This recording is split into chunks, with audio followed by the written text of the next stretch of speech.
Praise the Lord. Good morning. ప్రభువైన యేసుక్రీస్తు శుభనామంలో మీ అందరికీ వందనములు. ఎలా ఉన్నారండి? అందరూ బాగున్నారా? దేవుని మహాకృపను బట్టి మీరందరూ క్షేమంగా ఉన్నారని దేవుని నమ్మి స్తుతిస్తున్నాను. చిన్న ప్రార్థన చేసుకుందామా? పరిశుద్ధుడైన తండ్రి, ఉదయకాల సమయంలో నీ సన్నిధిలో ఉండే కృపను మాకు ఇచ్చినందుకు వందనాలు ప్రభువా.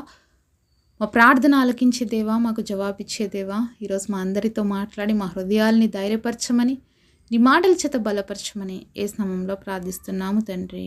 ఆమేన్. ఈరోజు దేవుని వాగ్దానము యోబు గ్రంథం 22వ అధ్యాయము 27వ వచనం.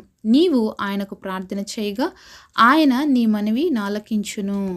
Job chapter 22 verse 27, Thou shalt make thy prayer unto him and he shall hear thee. దేవుడు ఇచ్చినటువంటి అద్భుతమైన వాగ్దానం మనందరి జీవితంలో నెరవేర్చబడును గాక. ఆమేన్. మరి దేవుడు ఈ వాక్యం ఈ విధంగా సెలవిస్తుంది, మనం ప్రార్థన చేస్తే తప్పకుండా దేవుడు మన ప్రార్థన ఆలకిస్తాడని. మరి ఈరోజు లేచిన తర్వాత ఎంతమంది ప్రార్థన చేశారండి? లేచిన తర్వాత ప్రార్థన చేశారా? దేవుడికి కృతజ్ఞతలు చెప్పారా మరొక దినాన్ని మనకి ఇచ్చినందుకు? నిజంగా మన జీవితంలో ప్రార్థన చేసే అలవాటు ఉంటేనండి మన జీవితంలో మనం ఉన్నత స్థితికి ఎదగగలుగుతాం. ప్రార్థించే ప్రతి భక్తుడి జీవితంలో వాళ్ళు దేవుడితో కలిసి ఉంటారనమాట. దేవుడితో సంబంధం కలిగి ఉంటారు, అలాగే దేవుడితో వాళ్ళు నడుస్తారు. బైబిల్లో హానోకు అనే వ్యక్తిని చూస్తామండి. ప్రతిరోజు దేవుడితో పాటు నడుస్తూ ఉన్నారు ఇద్దరు. దేవుడు ఆయన నడుస్తూ ఉన్నారు.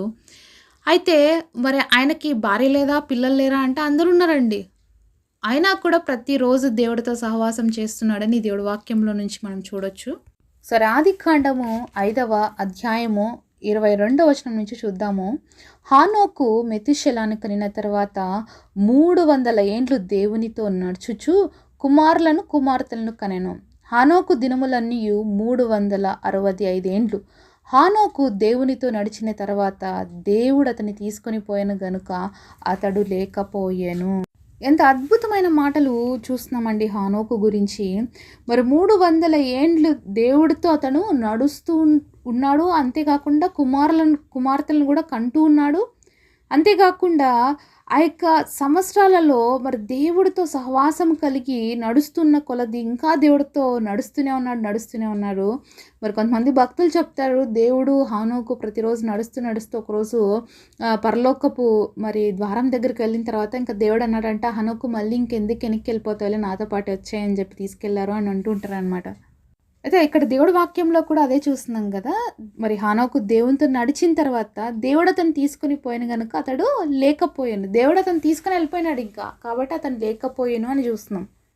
అతడు మరణించినట్లుగా మనం చూడట్లేదు, కానీ దేవుడు అతన్ని తీసుకొని వెళ్ళాడు అని చూస్తున్నాం. అంతగా సహవాసం చేశాడండి దేవుడితో. ఈరోజు మన జీవితం ఏ విధంగా ఉంది? దేవుడితో ఇలాగ సహవాసం చేసేటువంటి అనుభవం ఉందా? హానోకు దేవుడితో నడుస్తూ కూడా కుమార్తెలను అన్నాడండి. అంటే హానోకి భార్య ఉంది, పిల్లలు ఉన్నారు. అంటే చూడండి, దేవుడితో ఉంటున్నాడు. దేవుడితో నడిచే ప్రతి వ్యక్తి కూడా కుటుంబంతో కూడా నడుస్తాడు అనమాట. ఇది చాలా ఇంపార్టెంట్. ఈరోజు చాలామంది ఏం చేస్తున్నారంటే, నేను దేవుడితో నడుస్తున్నాను కాబట్టి నాకు కుటుంబం అవసరం లేదా అనుకుంటున్నారు. కానీ అది చాలా తప్పు అండి. నేను నా కుటుంబంతో ఉంటున్నాను కాబట్టి దేవుడితో సమయం ఇవ్వలేకపోతున్నాను అనడం ఇంకా తప్పు. కాబట్టి దేవుడితో నడిచే ప్రతి వ్యక్తి కూడా తన కుటుంబాన్ని ప్రేమిస్తాడు అనే విషయాన్ని దేవుడు బహుస్పష్టంగా మనకి తెలియజేస్తున్నాడు. మరి దేవుడితో ఎలాగ నడుస్తాం? ప్రతిరోజు ఆయనతో ఎలా నడవగలుగుతాము అంటే, ఆయనతో సహవాసం ఎలా చేయగలుగుతామంటే ప్రార్థన ద్వారా. ప్రార్థన అనేది దేవుడికి మనకి ఉన్నటువంటి కనెక్షన్ అనమాట. ప్రతిరోజు మనం ప్రార్థన చేసినప్పుడు దేవుడు ఆ ప్రార్థన ఆలకిస్తాడు. అలాగే దేవుడు వాక్యము ద్వారా మనతో మాట్లాడతాడు. అలాగా దేవుడితో మన యొక్క సహవాసాన్ని, దేవుడితో మనకున్నటువంటి సన్నిహితమైన సంబంధాన్ని మనం ప్రార్థన ద్వారా పెంపొందించుకోగలుగుతాం. ఇలా ప్రతిరోజు ఆయన మాటలు చదువుతూ, ఆయన మాటలు వింటూ మనం ముందుకు సాగినట్లయితే మన సహవాసం దేవుడితో ఏమవుతుంది? మరి అధికమవుతుంది. అప్పుడు మనం దేవుడితో నడవగలుగుతాం.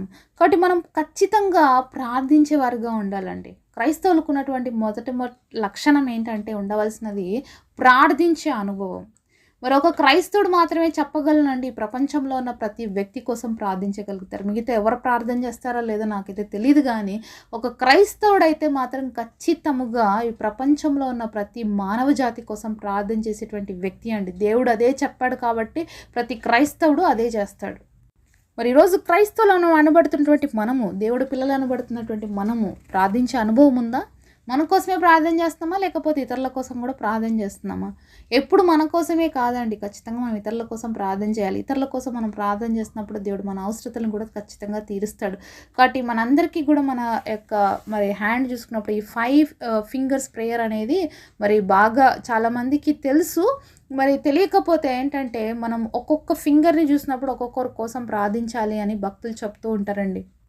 సో, ఈ 5 వేళ ప్రార్థనలో మొదటిగా మన బొటనవేలు చాలా దగ్గరగా ఉంటది కాబట్టి, మనం మన ఇంటి వారి కోసము, అలాగే మన రక్త సంబంధికుల కోసం, మన సమీప బంధువుల కోసము మనం ప్రార్థన చేయాలండి. అలాగే చూపుడు వేలు ఉంటది కదా! నెక్స్ట్ ఫింగర్ అయితే అది నాయకుల కోసము, టీచర్స్ కోసము, అలాగే దేవుడు వాక్యం ప్రకటించేటువంటి వారి కోసం, ఎవరైతే పెద్దవాళ్ళు హెచ్చరిస్తారో, గద్దిస్తారో అలాంటి వారి కోసం మనం ప్రార్థన చేయాలి. మధ్య వేలు ఎత్తుగా ఉంటది కాబట్టి అది అధికారుల కోసము, రాజుల కోసం, మన ప్రభుత్వాల కోసం మనం ప్రార్థన చేయాలనేది గుర్తు చేస్తది. మన నాలుగో వేలు చాలా బలహీనంగా ఉంటది కాబట్టి ఎవరైతే వ్యాధులతో బాధపడుతున్నారో, అలాగే ఎవరైతే బలహీనులుగా ఉన్నారో, అనాథలుగా ఉన్నారో, వృద్ధాశ్రమంలో ఉన్నారో, వాళ్ళు ఏ పరిస్థితులు బట్టి బలహీనపరచబడిన స్థితిలో ఉన్నారో వాళ్ళందరి కోసం కూడా మనం ప్రార్థించవలసిన వారుగా ఉన్నామండి.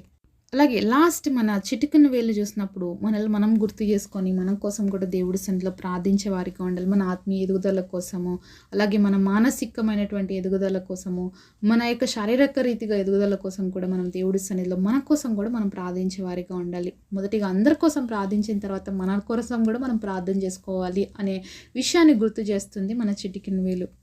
కాబట్టి ఇది 5 ఫింగర్స్ ప్రేయర్ అనమాట. సో, మనం అందరం కూడా ప్రతిరోజు కూడా మన కోసమే కాకుండా ఇతరుల కోసం కూడా ప్రార్థించాలి అనేది మనం నేర్చుకున్నాం కదా! కాబట్టి ప్రతిరోజు ఇతరుల కోసం కూడా మనం ప్రార్థన చేద్దాము. అంతేకాకుండా ఇతరుల కోసం మనం మొరపెట్టినప్పుడు ఎంతోమంది ఆశీర్వదించబడతారు. తప్పకుండా ఆశీర్వాదం, ఆ దీవెనలనేవి మనకు ఖచ్చితంగా దేవుడిస్తాడండి. ఎందుకంటే మనం ఎప్పుడు ప్రార్థన చేసినా దేవుడు మన ప్రార్థన ఆలకించడానికి సిద్ధంగా ఉంటాడు. ఎందుకంటే ఇర్మియా గ్రంథము 33వ అధ్యాయం 3వ వచనంలో నాకు మొరపెట్టుము నేను నీకు ఉత్తరం ఇస్తాను అన్న గొప్ప దేవుడు అండి మన దేవుడు. కాబట్టి మొరపెడితే ఖచ్చితంగా మనకు ఉత్తరం ఇస్తాడు. మనం మొరపెడితే ఆయన దగ్గర నుంచి జవాబు పొందుకుంటాం. అది ఎవరి కోసమైనా సరే, నీకు తెలిసిన వాళ్ళ కోసమైనా, తెలియని వాళ్ళ కోసమైనా, నువ్వు దూరం ఉన్నా, నువ్వు దగ్గరున్నా, మరి నేను హాస్పిటల్కి పోయే ప్రార్థన చేయాలి వ్యాధిగ్రస్తుల కోసం అలా కాదు కదండి. ఎవరైనా నీకు రిక్వెస్ట్ చెప్పిండొచ్చు, ఎవరైనా బాగలే అని చెప్పిండొచ్చు. వాళ్ళ కోసం నువ్వు ఎక్కడుండి ప్రార్థన చేసినా ఖచ్చితంగా దేవుడు వాళ్ళని హీల్ చేస్తాడు. ఏదైనా ఒక ప్రార్థన అవసరత ఇతరులు నీతో పంచుకున్నప్పుడు భారం కలిగి దానికోసం ప్రార్థించడం అలవాటు చేసుకోవాలి మనం.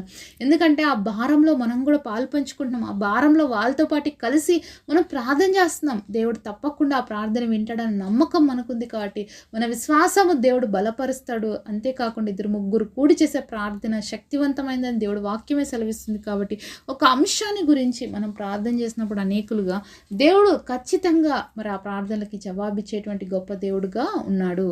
అనేక సార్లు మనం దేవుడి సన్నిధిలో మొరపెట్టకపోవడాన్ని బట్టి మన ప్రార్థనలకు జవాబులు అనేవి రావట్లేదు. మనం ప్రార్థించకపోవడాన్ని బట్టి అనేక సార్లు దేవుడి దగ్గర నుంచి సహాయాన్ని పొందుకోలేకపోతున్నాం. ప్రార్థన చేస్తున్నానండి అయినా దేవుడు వినట్లేదు అని అంటున్నాంగా, నిజంగా మనం సంపూర్ణమైన మనసుతో దేవుడి సన్నిధిలో ప్రార్థన చేసినప్పుడు ఖచ్చితంగా దేవుడు మనకు జవాబిస్తాడండి. ఆయన జవాబు ఇవ్వని అన్ఆన్సర్డ్ ప్రేయర్స్ అనేవి దేవుడి దగ్గర ఎప్పుడు లేవండి. మనము దాన్ని రిసీవ్ చేసుకోలేకపోతున్నాం కాబట్టి మనకు అది అన్ఆన్సర్డ్గా కనిపిస్తున్నాయి. కానీ ప్రతి ప్రార్థనకి దేవుడు ఎప్పుడో జవాబు ఇచ్చేసాడు. కాబట్టి ఒకవేళ ఈ రోజు నుంచి కానీ ప్రార్థించే అలవాటు కానీ లేకపోతే మొదలు పెడదాం దేవుడి సన్నిధిలో. మరి ఖచ్చితంగా ప్రార్థనలకు దేవుడు జవాబిస్తానన్నాడు కాబట్టి నువ్వు ప్రార్థించడం మొదలుపెట్టు. నీ ప్రార్థన ద్వారా నీ కుటుంబము కూడా ప్రార్థన వైపు ఆకర్షించబడుతుంది. నీ ద్వారా నీ చుట్టుపక్కల ఉన్న వాళ్ళు కూడా ప్రభావితం చెందుతారు. అంతేకాకుండా నీ సంఘం కూడా బలపరచబడుతుంది. కాబట్టి బాధ్యత కలిగి ప్రార్థిద్దాము, అనేకుల్ని దేవుడి వైపుకి నడిపిద్దాము. అట్టి కృప దేవుడు మనందరికీ దయచేయును గాక. పరిశుద్ధులైన తండ్రి, మీరు మాతో మాట్లాడిన ప్రతి మాట కొరకు వందనాలయ్యా. మీరు మనవి చేస్తే నేను ఆలకిస్తానన్నావు తండ్రి. ఈరోజు మేము ఈ 5 ఫింగర్స్ యొక్క ప్రేయర్ నేర్చుకున్నాం తండ్రి. ప్రతి ఒక్కరం కూడా ఇతరుల కోసం ప్రార్థన చేయడానికి, అలాగే మా కోసం కూడా మేము ప్రార్థన చేసుకోవడానికి మమ్మల్ని ఉజ్జీవింపచేయండి. ప్రతిరోజు కూడా ప్రార్థన జీవితంతో మేమందరం ముందుకు సాగగలిగినట్టుగా ఈ అద్భుతమైన వాగ్దానం మా అందరి పట్ల నెరవేర్చి మమ్మల్ని నడిపించమని యేసు నామములో ప్రార్థిస్తున్నాము తండ్రి. ఆమేన్. ఈరోజు బర్త్డే అలాగే వెడ్డింగ్ యానివర్సరీ సెలబ్రేట్ చేసుకుంటున్న మీ అందరికీ కూడా wish you happy birthday and happy anniversary. God bless you all.